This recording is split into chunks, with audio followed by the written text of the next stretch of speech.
Bonding আছে, আমার হচ্ছে সব ফ্রেন্ড সার্কেল এখানেই আছে। আর এই ক্যাম্পাসের সাথে আমার অনেক মেমোরিজ আছে। ক্যাম্পাসে আমার ভালো লাগে আসতে, এই জন্য আর কি।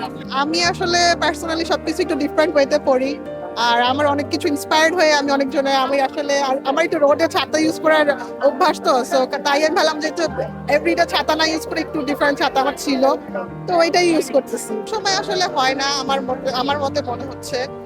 মাঝে মাঝে এই যে আমাদের পহেলা বৈশাখ, পহেলা ফাল্গুন, এগুলোর থ্রু আমরা আসলে পারি জিনিসটাকে এক্সপ্রেস করতে, আর দেখাতেও পারি খুবই ভালো করে। একবার দুবার মানে যাওয়া হয়েছিল।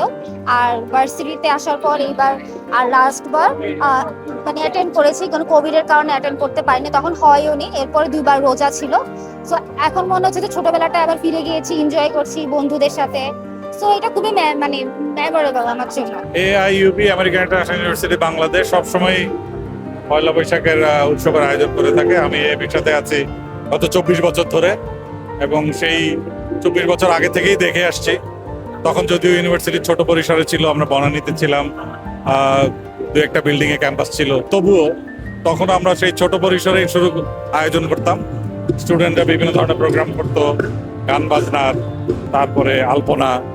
আস্তে আস্তে যখন আমরা বড় হলাম, এর পরিসর বাড়তে থাকলো, কিন্তু কোনোবারই থেমে থাকেনি। হ্যাঁ, কোভিডের সময় করা যায়নি, মাঝে মাঝে রোজার মধ্যে পরে তখন করা যায়নি, বাট যখনই সুযোগ হয় আমরা বাংলা নববর্ষ উদযাপনের জন্য সবসময়ই খুব বড় স্কেলে যতখানি আমাদের বাজেটে সম্ভব সেভাবে আমরা আয়োজন করি। খাবারের স্টল, প্রসাধনী, মেয়েদের চুড়ি, বাঁশি, এনিথিং ইউ নেম ইট, যেটা নাকি আমাদের কালচারকে রিপ্রেজেন্ট করে।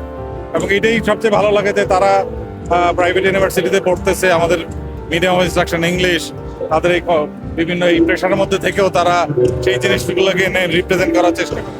খাওয়ার জিনিসও দেখলে আপনি দেখবেন সব ঐতিহ্যবাহী খাওয়ার, যে পিঠা, পুলি, এই ধরনের জিনিসপত্রই তারা এনেছে। তো আমরাও চেষ্টা করি ওগুলো এনকারেজ করার।